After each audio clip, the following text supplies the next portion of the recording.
All right, what's up, everybody? I am here with my wife, Laura, Mrs. Rev. Hi. And we're going to talk here for just a second. She is graciously said that she was willing to sit and chat with me. She talks with me on occasion, right? Like, yeah, sometimes. We'll hang out and have a conversation. But I think she's a teacher. She's getting ready for all the back to school jazz. So we won't do this for too long. How's your day been? Pretty busy. Lots of prep. I've been making packets of art materials to send home as the first quarter starts with students. And do you need something to drink? Are you good? I'm good. I have some water, but it's over there. You want me to get it for you? Yeah. Okay. Keep talking. Anyway, I've got a couple hundred students because I'm an art teacher and I see several classes, so that's a lot of prep. It says mom.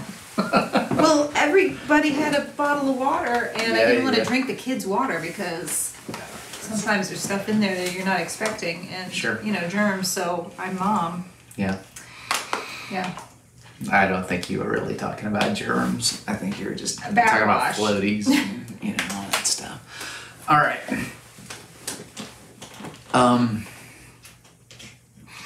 So I wanted to kind of get into a subject that people sometimes ask about: getting family members involved in shooting sports, but more importantly, because it's not so important that you get people involved in shooting sports, but that you get family members to a place that they appreciate the safety of the family and a level of preparedness, a level of proficiency that allows them to do what's necessary in a situation that they might find themselves in. We hope they don't, but they might find themselves in.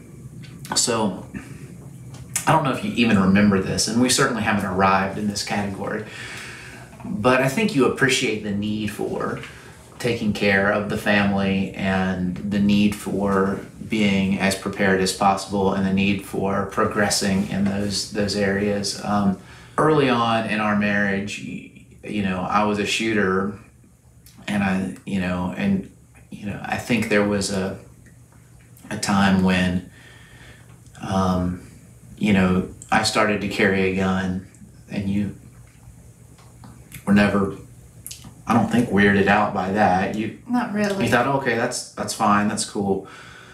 I'm not speaking for you. Like, No. I don't remember you having any kind of issue with that. I mean, I didn't really grow up around guns, Right. But even when we were dating, like I remember we did some shooting together out on the farm and things like that. Yeah. And my family didn't have like an opposition to it. It just wasn't their thing or whatever. Right. So I didn't have as much to get over. I think it wasn't that hard for me to be like, okay, I see why this is a helpful thing, why it could be necessary, why it's good for us to have this in the home.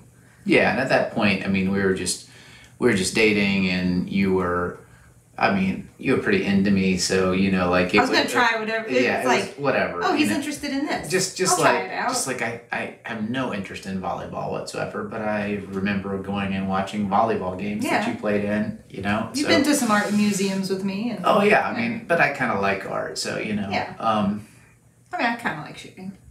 Yeah, right, exactly. Exactly. So when the time came that I don't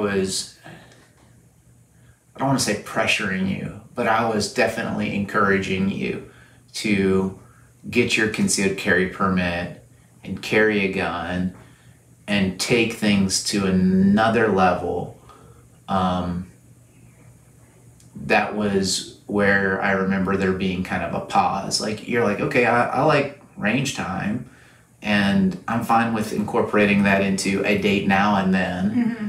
But I mean, this is after we're married, but I'm like, no, I want you to have a gun and know how to use that gun and to know how to carry that gun.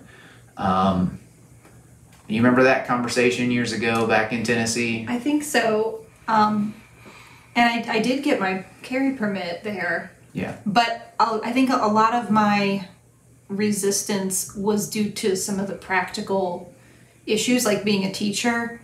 I'm traveling onto a school campus every day, and there were some laws and things that I want to make sure I was following the law and things like that. And sometimes those will change and shift. And even just like storing it safely in your car, there were things about that was not super easy to navigate, right. And so I was like, well, I don't know how practical it is for me to do this because of that. And also for me, I didn't feel like it was very easy to conceal and carry with the kind of clothes I wore, and I just felt... You mean like the big sweaters and stuff? Yeah, giant chunky sweater. It's hard to like use that as a concealment garment.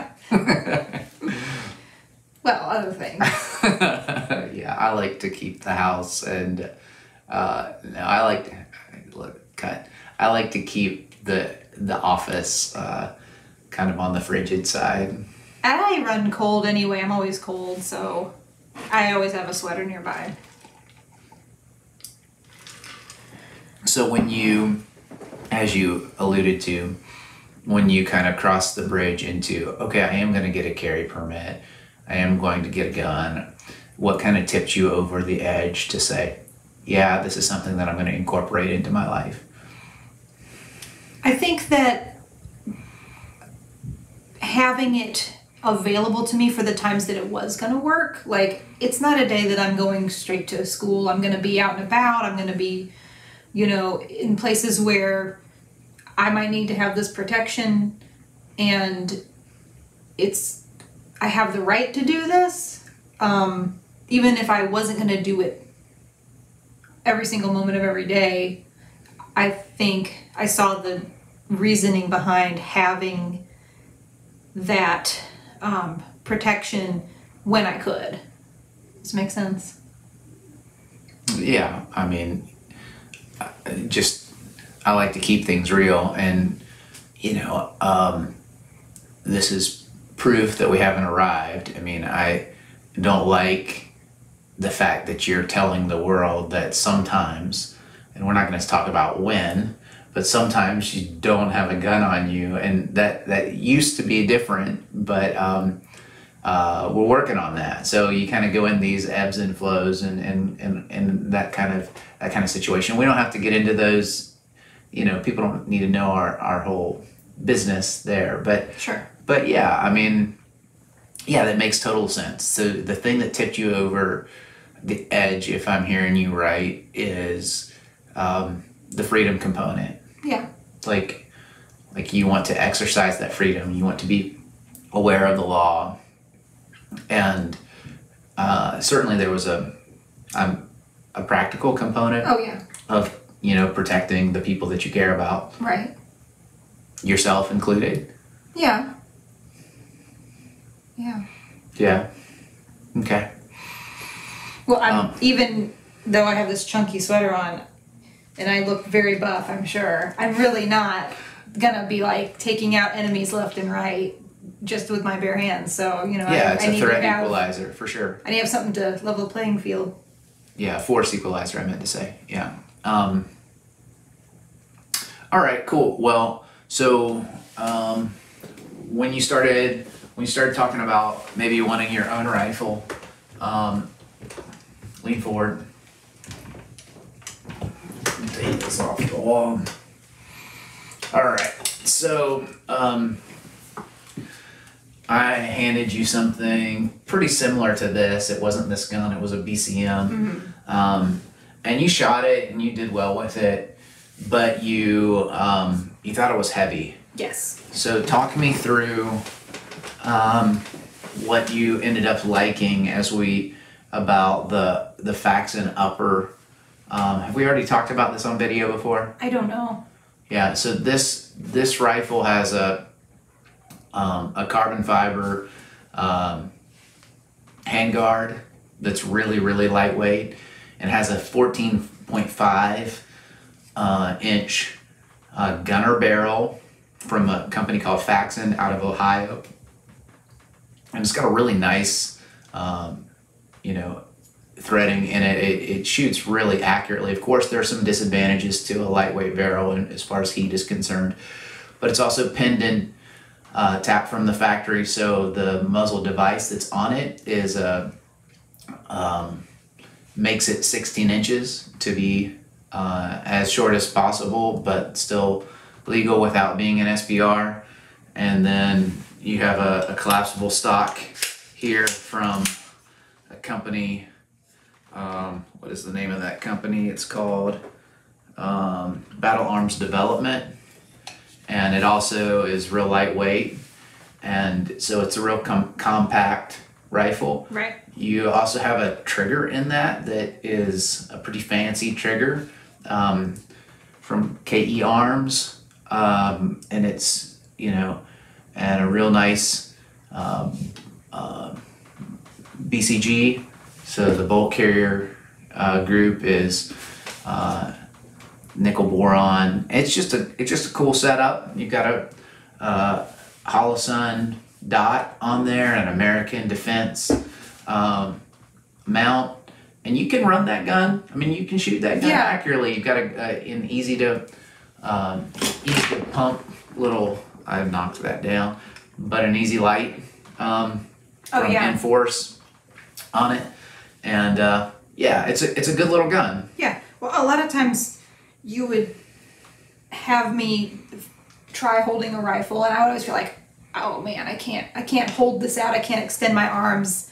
It doesn't fit my size and my body type. I felt like I was just too little for it, you know.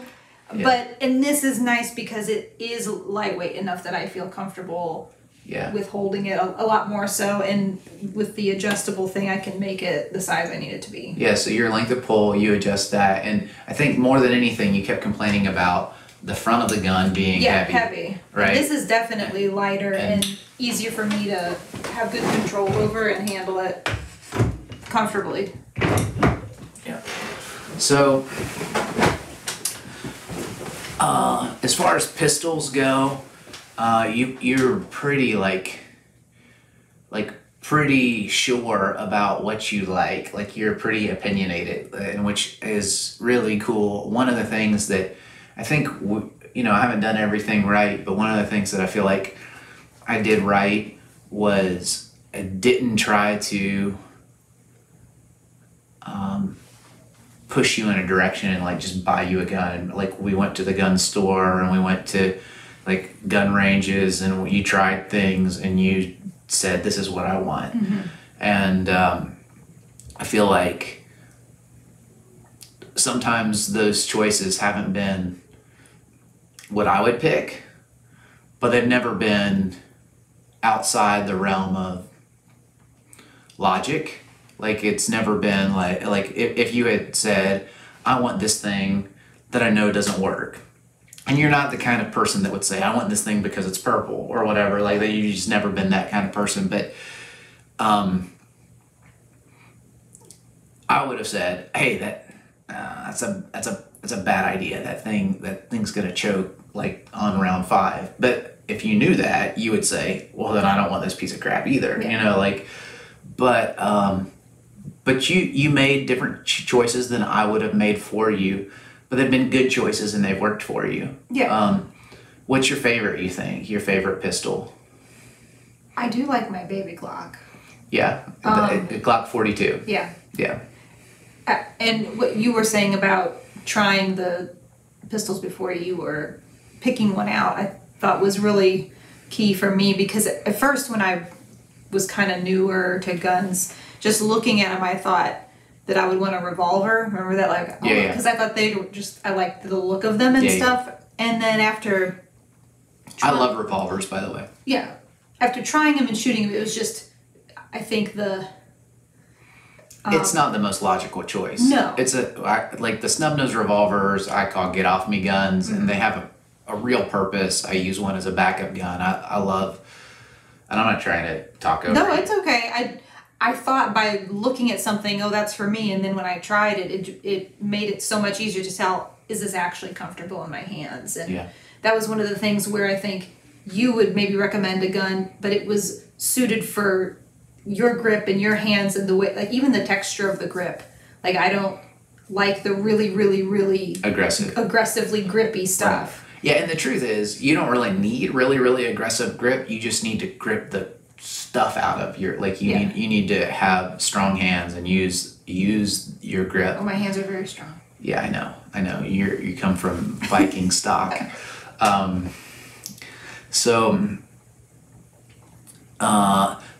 wanted to ask you about this, and I don't know if you're comfortable getting into it, but you mentioned that you're a teacher, and I wasn't going to if you didn't introduce it, but I would love, because of the conversations you're talking about, I would love for there to be legislation put in place where teachers that are trained could choose to carry on school premises legally,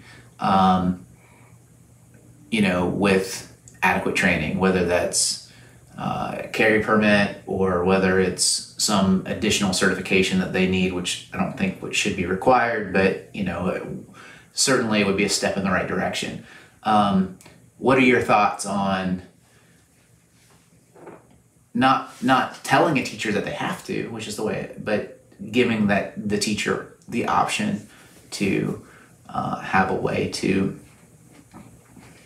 I have mixed feelings about this because myself, I would like to have the freedom to do that, but I would want for myself exhaustive training for not just operating the handgun and knowing the laws, but also like high stress situation training. Yeah. Like we've had, Yeah.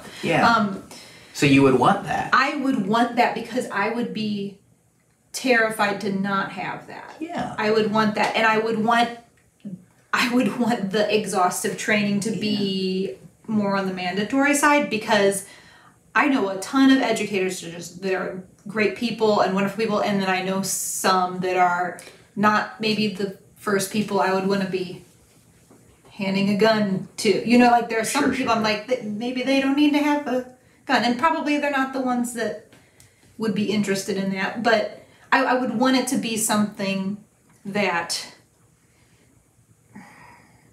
wasn't just easy for any of them to do, that they had a lot of training. Yeah, we're going to differ here, because we have an inalienable right to protect ourselves. I understand that you're on, if you're talking about a private school or private property, then that's different. When you're on public grounds, then it's, I believe, unconstitutional. Sure, you can tell a kid you can't, but somebody that's gone through concealed carry training and has passed those steps, to tell them that they need to leave their firearm off of themselves and off of that property, when we know that that's going to make everybody on that property more susceptible to criminals who are not going to abide by said law. I don't know any teacher that is more dangerous than a school shooter. I don't know any teacher that, even with poor training, is somebody that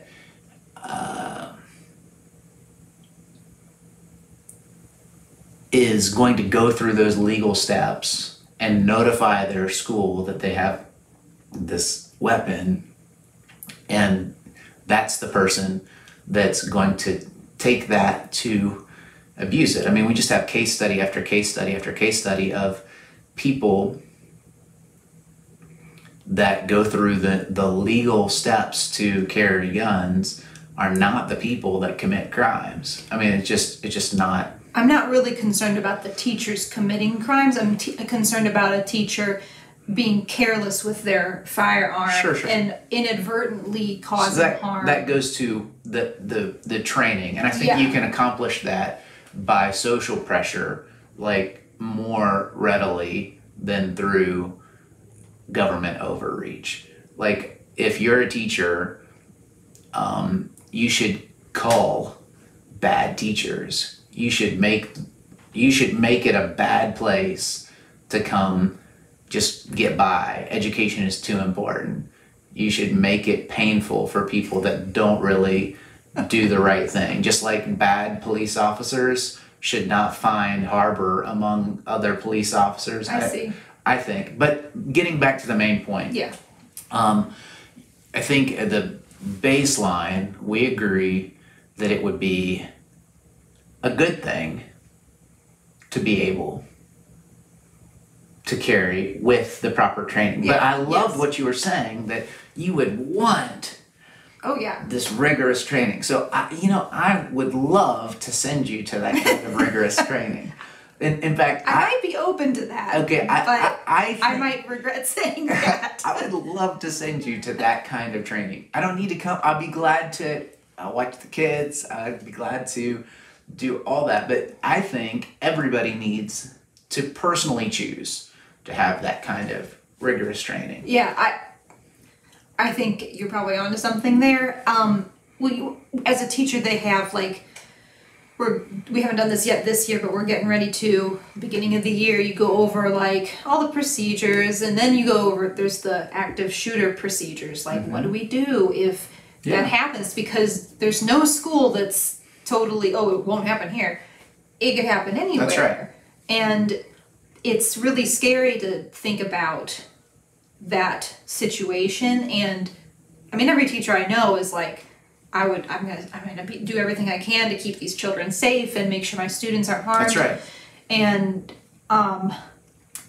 the more training we could have just learning how to function in that extremely stressful emergency kind of setting, the better you are. The better you are. Yeah.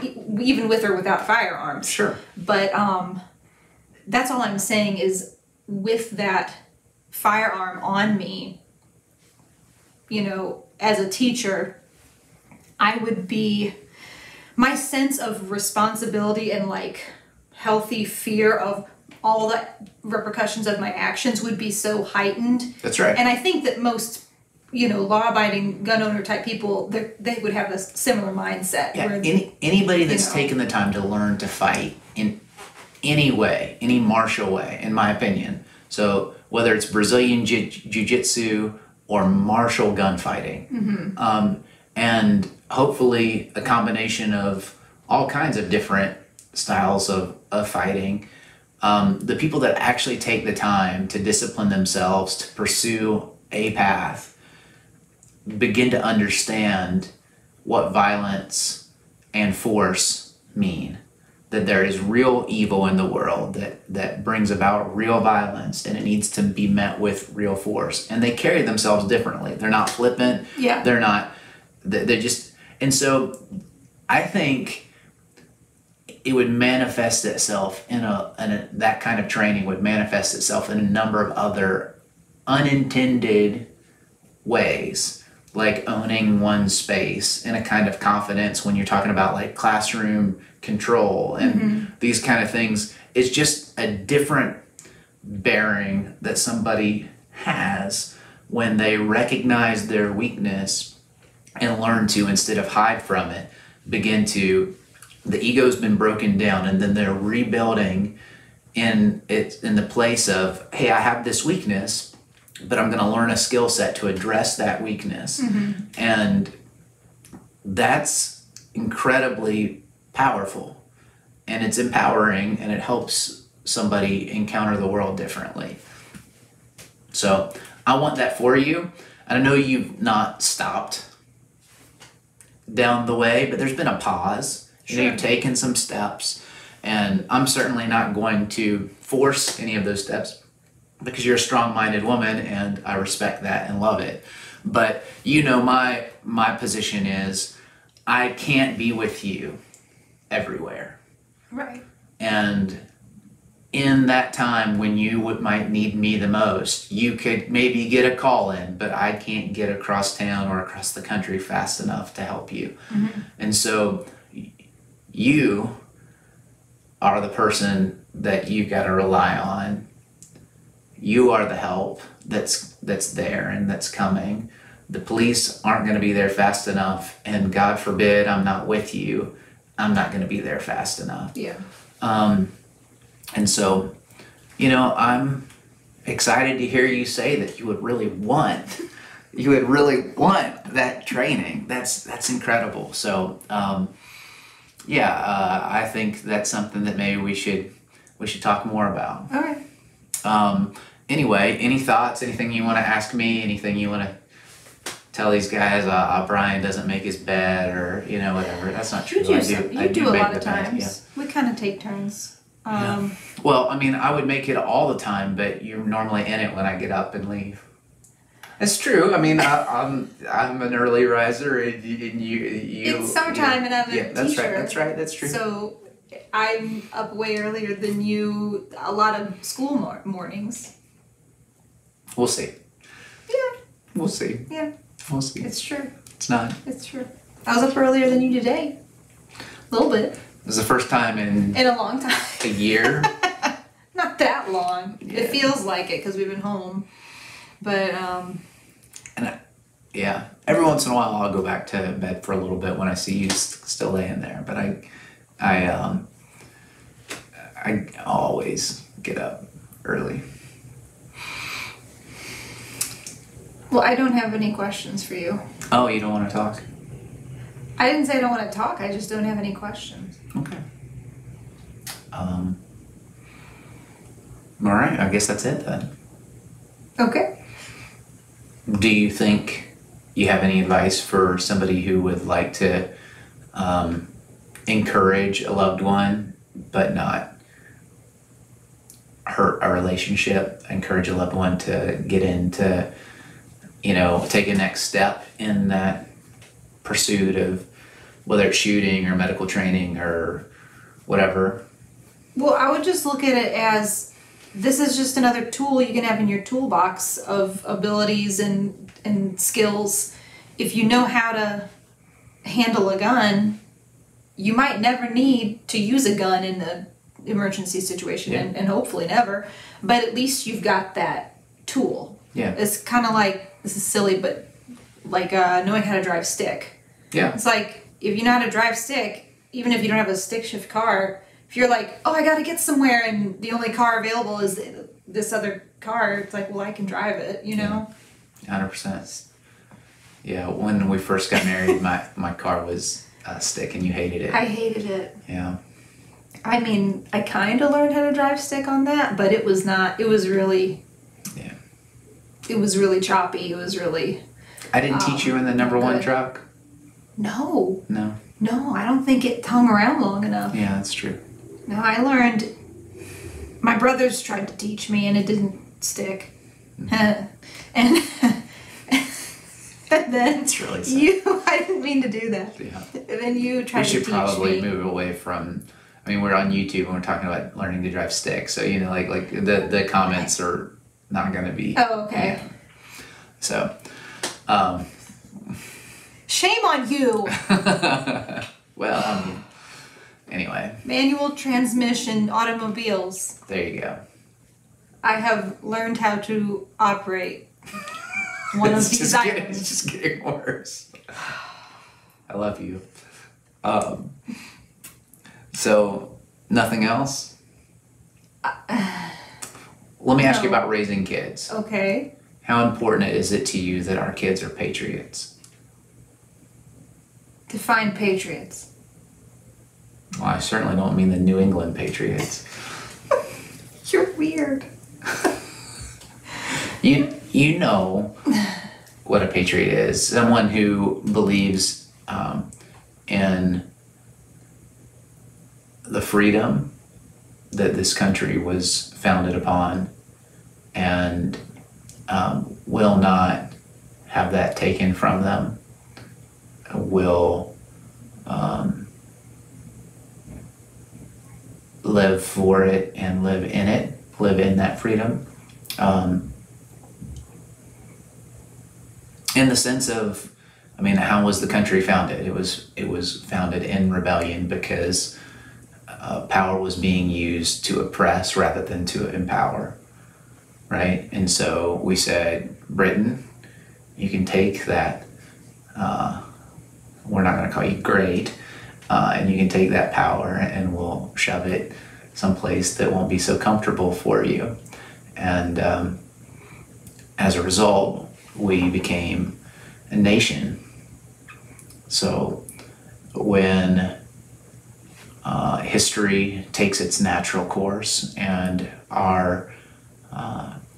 and the power that is here in this country begins to be used rather than to empower, it's used to oppress. How important it is to you that our children have clear eyes and say, I'm a citizen, I'm a free person. You can't take something from me that's not yours to give or to take. It's given to me by God. I think that's really important. I asked that question because I wasn't sure if you meant by patriot somebody whose loyalty is to the country or whose loyalty is to the freedom that the country was founded on. I think that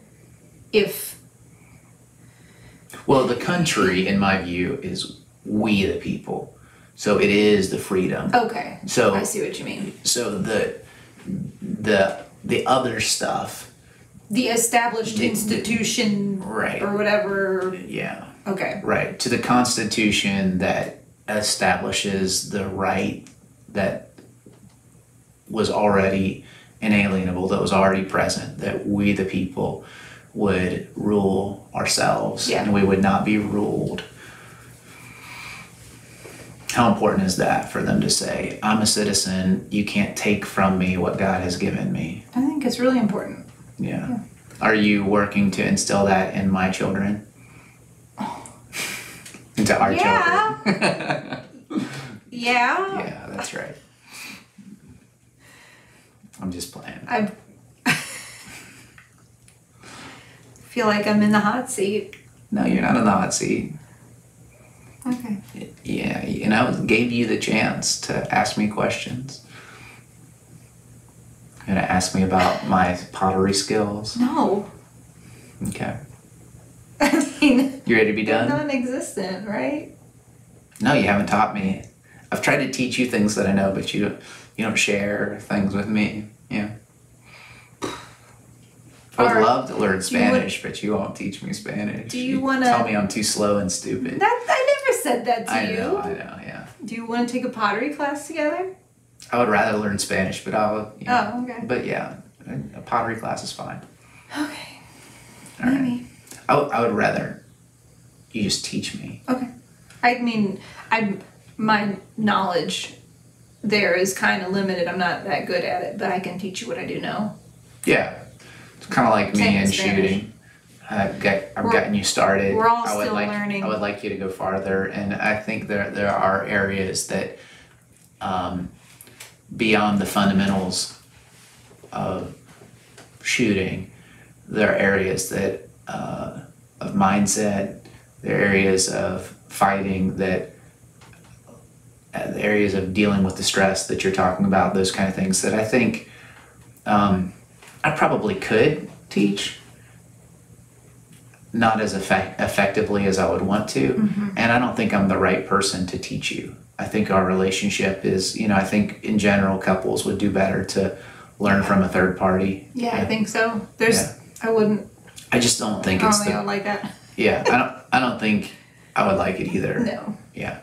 More importantly, I don't think it's the most efficient way to get you from point B to point C. Okay. Yeah. So, I think you on camera have made not a commitment, but you've acquiesced at least to taking a trip to train. Did I hear it right?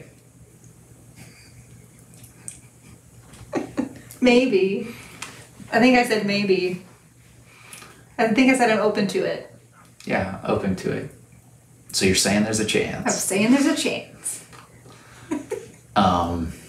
Is that a yes? What? So the strategy is to continue to ask the same question until the answer is the answer you want? I mean, we could do this the easy way or the hard way. You didn't answer my question. He didn't answer mine. I did. Is that a yes? I already said I'm open to it and maybe. Is that a yes? No, it's not a yes. I have some more thinking to do. Oh, okay. And then I think it's a strong maybe. It's a strong maybe. How does that sound? I mean, I think it sounds fine. I think you're the one that said you would really value this kind of training and that you would really want it. So if somebody says, I really want something, and somebody else says, I would like to make that available to you, then it feels like a strange thing for them to say, let me think about whether I'll receive that or not. It's kind of like if you said, I really would like a Mini Cooper, and I said, here's a set of keys. It seems like you would just say, okay, thank you, and take the keys. I think my answer reflects in the seriousness of my thoughts about the whole learning process, that I understand and respect what a lot of hard work it would be to be actually properly trained and go through the rigorous training that you are referring to. Yes. And the downside of the not going through that would be then I'm less prepared and weak. I'm just honest enough to say I don't know if I'm ready to commit to the super rigorous training yet. That's fair enough. Okay. And I don't think a couple days, which is where this would start, that's not the end of the path, but it's a couple days of training is not like so rigorous that, I mean, I don't want you to overbuild this up in your mind. It would, a couple days of training at a time would not be such a huge commitment. The huge commitment would be taking the skills that you learn in that training and committing to making them habit. You know, so it's not so much the taking the training that's the big commitment, it's the follow through from the training, you know? I see. In my opinion. Okay. And you already do some of the follow through stuff. It's just, I think, less efficient than it would be if you had a better foundation to be practicing from. Okay. Well, like what? What do I already do? So like you don't say to me, no, I don't want to go to the range. No. Like you go shoot, but what you're really doing is practicing marksmanship, which is very different than training to fight. Yes. And you could take that same trip and use that trip to not just hit bullseyes, which is fun, but it's really just a game. Yeah. To make that more useful. The same bullets, that same time, it would just be more useful. I see. Yeah. Because in real life, the targets don't stand still and wait for you to take your time and aim and... Yeah, because lots of things. But like we said, I'm not the best person to talk to you about all those lots of things. You're welcome to. I one thing that might help is I have fighting pistol online, so you could watch that. It's not the same thing, but it would definitely take the unknown out of it. You would know this is exactly what I'm getting myself into. Oh, okay. For a couple days of training, you could watch that and know, okay, this is what I'm going to be learning. And so that kind of removes the question mark. Okay. You open to that? Okay, yes. Can I get a yes to I'll watch the video? Yes, I'll watch the video. Okay, very good. Thank you so much. All right, you are welcome. This wasn't a trap. I really wanted to know what you had to think about. So many things, and I needed to put some content out there. So thank you for taking the time to hang out with me. I hope that somebody finds this conversation interesting and useful. Is there anything about it that you want me to cut out? Dead space. Okay. And I don't know. I can't remember. if I watched it back, I might pick something. You don't really want to do that. No, I don't. Dead Space. Yeah. All right. Favorite comic book character or superhero, whatever. When you said comic book character, I thought of Archie. Oh, okay. But I don't think that's what you meant. You meant like superhero comics. I guess. I mean, if you want to, yeah, that's what I was thinking. But if you want to say Archie, I like Batman. You like Batman? Yeah. Fair enough. Well, say goodbye to everybody. Goodbye. Thanks. Oh, I'm supposed to say, what? Don't waste your life. Don't waste your life.